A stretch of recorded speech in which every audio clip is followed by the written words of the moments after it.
ವೀಕ್ಷಕರೆಲ್ಲರಿಗೂ ಸಾಪ್ತಾಹಿಕ ಭವಿಷ್ಯವಾಣಿ ವಿಶೇಷ ಕಾರ್ಯಕ್ರಮಕ್ಕೆ ಸ್ವಾಗತ. ಸ್ನೇಹಿತರೆ, ಜುಲೈ ತಿಂಗಳ ಮೊದಲ ವಾರದಲ್ಲಿ ಪಂಚಮಹಾಪುರುಷ ರಾಜಯೋಗಗಳಲ್ಲಿ ಒಂದಾದ ಹಂಸ ರಾಜಯೋಗವು ನಿರ್ಮಾಣಗೊಳ್ಳುವುದು. ಈ ವಾರ ಗುರು ತನ್ನ ಉನ್ನತ ರಾಶಿಯಾದ ಕಟಕ ರಾಶಿಯಲ್ಲಿ ಚಲಿಸಲಿದೆ. ಇದರಿಂದಾಗಿ ಹಂಸ ರಾಜಯೋಗದ ಸೃಷ್ಟಿಯಾಗುವುದು. ಇದರೊಂದಿಗೆ ಸೂರ್ಯನು ಮಿಥುನ ರಾಶಿಯಲ್ಲಿ ಚಲಿಸುವನು ಮತ್ತು 12ನೇ ಮನೆಯಲ್ಲಿ ಮಂಗಳ ಮತ್ತು 2ನೇ ಮನೆಯಲ್ಲಿ ಬುಧ ಹಾಗೂ ಗುರು ಗ್ರಹಗಳು ತಮ್ಮ ಸಂಚಾರವನ್ನು ಮಾಡಲಿದೆ. ಇದರಿಂದಾಗಿ ಉಭಯಚರಿ ಯೋಗದ ಶುಭ ಸಂಯೋಗವು ನಿರ್ಮಾಣಗೊಳ್ಳುವುದು. ಜೂನ್ 29ರಿಂದ ಜುಲೈ 5ರವರೆಗಿನ ವೃಶ್ಚಿಕ ರಾಶಿಯವರ ಭವಿಷ್ಯವನ್ನು ತಿಳಿದುಕೊಳ್ಳೋಣ. ಈ ವಾರ ವೃಶ್ಚಿಕ ರಾಶಿಯವರ ಫಲಾಫಲಗಳೇನು, ಗ್ರಹಗತಿಗಳು ಹೇಗಿರಲಿವೆ, ಕೌಟುಂಬಿಕ ಸಾಮಾಜಿಕ ಜೀವನ ಹಾಗೂ ವ್ಯಾಪಾರ ವಹಿವಾಟು ಹೇಗೆ ನಡೆಯಲಿದೆ, ಅಲ್ಲದೆ ಯಾವೆಲ್ಲ ಸಮಸ್ಯೆಗಳು ನಿಮ್ಮನ್ನು ಈ ಸಾಪ್ತಾಹಿಕದಲ್ಲಿ ಕಾಡಲಿವೆ, ಅವುಗಳಿಗೆ ಪರಿಹಾರಗಳೇನು ಎಂಬುದನ್ನು ತಿಳಿಯಲು ಈ ವಿಡಿಯೋವನ್ನು ಸಂಪೂರ್ಣವಾಗಿ ವೀಕ್ಷಿಸಿ. ನೀವಿನ್ನೂ ನಮ್ಮ ಚಾನೆಲ್ ಸಬ್ಸ್ಕ್ರೈಬ್ ಮಾಡದೇ ಇದ್ದರೆ ಕೂಡಲೇ ನಮ್ಮ ಚಾನೆಲ್ ಸಬ್ಸ್ಕ್ರೈಬ್ ಮಾಡಿ. ಹೆಚ್ಚಿನ ವಿಡಿಯೋ ಅಪ್ಡೇಟ್ಗಾಗಿ ಪಕ್ಕದ ಬೆಲ್ ಐಕಾನ್ ಬಟನ್ ಕ್ಲಿಕ್ ಮಾಡಿ. ವಂಶ ಪಾರಂಪರ್ಯ ಜ್ಯೋತಿಷ್ಯರು ನಂಬರ್ 1 ವಶೀಕರಣ ಸ್ಪೆಷಲಿಸ್ಟ್. ವೃತ್ತಿ, ಉದ್ಯೋಗ, ಮದುವೆ, ಹಣಕಾಸಿನ ಸಮಸ್ಯೆ, ವ್ಯಾಪಾರ, ಆರೋಗ್ಯ ಸಮಸ್ಯೆಗಳಿಗೆ ಫೋನಿನ ಮೂಲಕ ಪರಿಹಾರ. ಇಂದೇ ಕರೆ ಮಾಡಿ. ಸ್ನೇಹಿತರೆ, ರಾಹು 4ನೇ ಮನೆಯಲ್ಲಿರುವುದರಿಂದ ದೇಹಕ್ಕೆ ವಿಶ್ರಾಂತಿ ಕೊಡೋದು ಬಹಳ ಮುಖ್ಯ. ಇತ್ತೀಚೆಗೆ ಬಹಳ ಮಾನಸಿಕ ಒತ್ತಡ ಅನುಭವಿಸಿದ್ದೀರಾ. ಈಗ ರಿಲ್ಯಾಕ್ಸ್ ಆಗೋದು ಒಳ್ಳೆಯದು. ಮನೋರಂಜನೆ, ಹೊಸ ಚಟುವಟಿಕೆಗಳಲ್ಲಿ ತೊಡಗಿಕೊಳ್ಳಿ. ಈ ವಾರ ನಿಮ್ಮ ಲಾಲಸೆ ನಿಮ್ಮ ದೊಡ್ಡ ಶತ್ರು. ಯಾರೋ ಕಾನೂನು ಬಾಹಿರ ಕೆಲಸಕ್ಕೆ ಹಣದ ಆಸೆ ತೋರಿಸಬಹುದು. ಆಸೆಗೆ ಕಣ್ಣು ಮುಚ್ಚಿಬಿಟ್ರೆ ದೊಡ್ಡ ಸಮಸ್ಯೆಗೆ ಸಿಲುಕ್ತೀರಾ. ಮನೆಯವರ ಜೊತೆ ಒರಟಾಗಿ ವರ್ತಿಸಬೇಡಿ. ರಾಹು 3ನೇ ಮನೆಯಲ್ಲಿರೋದರಿಂದ ವಿಶೇಷವಾಗಿ ಹಿರಿಯರ ಜೊತೆ ಮರ್ಯಾದೆಯಿಂದ ಇರಿ. ಇಲ್ಲಾಂದ್ರೆ ಮನೆಯ ಶಾಂತಿ ಕದರ್ತದೆ, ನಿಮಗೆ ಜಾಸ್ತಿ ತೊಂದರೆ. ಸರ್ಕಾರಿ ನೌಕರಿಯಲ್ಲಿರೋರಿಗೆ ಬಡ್ತಿ, ಸಂಬಳ ಹೆಚ್ಚಳ, ಮನಸ್ಸಿಗೆ ಬೇಕಾದ ವರ್ಗಾವಣೆ ಸಿಗೋ ಸಾಧ್ಯತೆ ಇದೆ. ಗುರಿಯ ಕಡೆಗೆ ಮಾತ್ರ ಗಮನ ಇಡಿ. ವಿದ್ಯಾರ್ಥಿಗಳಿಗೆ ಶಿಕ್ಷಣದಲ್ಲಿ ಒಳ್ಳೆಯ ಫಲ. ಆದರೆ ಆರಾಮ ಝೋನ್ನಿಂದ ಹೊರಬರೋಕೆ ಪ್ರಯತ್ನ ಮಾಡಿ. ಸಣ್ಣ ಪುಟ್ಟ ಸವಾಲುಗಳು ದೊಡ್ಡ ಪರ್ವತದಂತೆ ಕಂಡ್ರೆ ಕಷ್ಟ.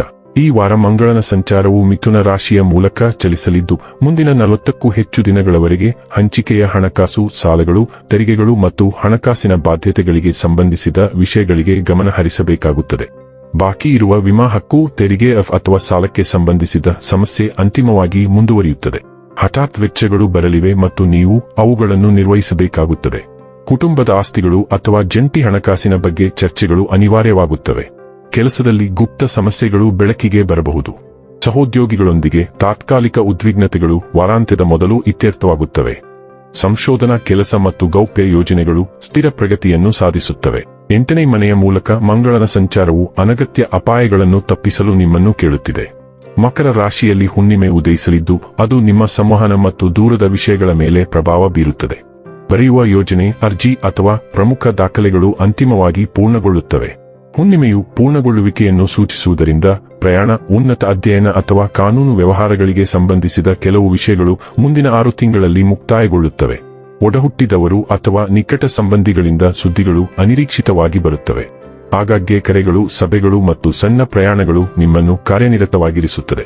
ಮಾರ್ಗದರ್ಶಕರೊಂದಿಗಿನ ಪ್ರಮುಖ ಚರ್ಚೆಯು ಹಳೆಯ ಅನುಮಾನಗಳನ್ನು ನಿವಾರಿಸುತ್ತದೆ. ವಾರಾಂತ್ಯದ ವೇಳೆಗೆ ಪ್ರಯಾಣ ಯೋಜನೆಗಳು ಮತ್ತು ಶೈಕ್ಷಣಿಕ ವಿಷಯಗಳನ್ನು ನಿರ್ವಹಿಸುವುದು ಸುಲಭವಾಗುತ್ತದೆ. ಇದು ಪರಿಹಾರ ಮತ್ತು ಸ್ಪಷ್ಟತೆಯ ಭಾವನೆಯನ್ನು ತರುತ್ತದೆ. ಶುಕ್ರನು ಸಿಂಹ ರಾಶಿಯ ಮೂಲಕ ಚಲಿಸುತ್ತಿದ್ದು ಅದು ಕೆಲಸದಲ್ಲಿ ಸಕಾರಾತ್ಮಕ ಬೆಳವಣಿಗೆಗಳನ್ನು ತರುತ್ತದೆ. ಕೆಲಸದಲ್ಲಿ ಹೊಸ ಅವಕಾಶಗಳು ಹಿರಿಯರು ಮತ್ತು ಪ್ರಭಾವಿ ವ್ಯಕ್ತಿಗಳಿಂದ ಗಮನ ಸೆಳೆಯುತ್ತವೆ. ನಿಮ್ಮ ಪ್ರಯತ್ನಗಳಿಗೆ ಮನ್ನಣೆ ಗೋಚರಿಸುತ್ತದೆ ಮತ್ತು ವೃತ್ತಿಪರ ಸಂಬಂಧಗಳು ಸುಧಾರಿಸುತ್ತವೆ. ಕೆಲಸಕ್ಕೆ ಸಂಬಂಧಿಸಿದ ಸಾಮಾಜಿಕ ಕಾರ್ಯಕ್ರಮಗಳು ಉಪಯುಕ್ತ ಸಂಪರ್ಕಗಳನ್ನು ತರುತ್ತವೆ. ಕೌಟುಂಬಿಕ ಆಚರಣೆಯು ನಿಮಗೆ ಹೆಮ್ಮೆಯ ಭಾವನೆಯನ್ನು ನೀಡುತ್ತದೆ. ಒಂಟಿಗಳು ವೃತ್ತಿಪರ ವಲಯಗಳ ಮೂಲಕ ಯಾರನ್ನಾದರೂ ಭೇಟಿಯಾಗಬಹುದು, ಆದರೆ ಬದ್ಧತೆ ಹೊಂದಿರುವ ಜನರು ವೃತ್ತಿ ಜೀವನದ ವಿಷಯಗಳಲ್ಲಿ ತಮ್ಮ ಪಾಲುದಾರರಿಂದ ಬೆಂಬಲವನ್ನು ಪಡೆಯುತ್ತಾರೆ. ವೃತ್ತಿಪರ ಮತ್ತು ವೈಯಕ್ತಿಕ ಜೀವನದಲ್ಲಿ ಮೆಚ್ಚುಗೆಯನ್ನು ಪಡೆಯಲು ಮತ್ತು ಅನುಕೂಲಕರ ಬೆಳವಣಿಗೆಗಳನ್ನು ಆನಂದಿಸಲು ಇದು ಭರವಸೆಯ ಅವಧಿಯಾಗಿದೆ. ಇನ್ನು ಕೊನೆಯದಾಗಿ ಮಾಡಿಕೊಳ್ಳಬೇಕಾದ ಉಪಾಯಗಳ ಕುರಿತು ನೋಡುವುದಾದರೆ, ಪ್ರತಿನಿತ್ಯ ವಿಶೇಷವಾಗಿ ಗುರುವಾರದಂದು ಹಸುವಿಗೆ ರೊಟ್ಟಿಯೊಂದಿಗೆ ಬೆಲ್ಲ, ಅರಿಶಿನ ಮತ್ತು ಕಡಲೆಯನ್ನು ಬೆರೆಸಿ ತಿನ್ನಿಸಿರಿ.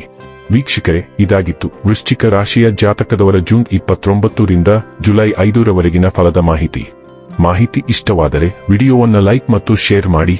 ಹಾಗೆ ಚಾನೆಲ್ ಸಬ್ಸ್ಕ್ರೈಬ್ ಮಾಡುವುದರ ಜೊತೆಗೆ ನಿರಂತರ ವಿಡಿಯೋ ಅಪ್ಡೇಟ್ಸ್ಗಳಿಗಾಗಿ ಪಕ್ಕದ ಬೆಲ್ ಐಕಾನ್ ಕ್ಲಿಕ್ ಮಾಡಿ.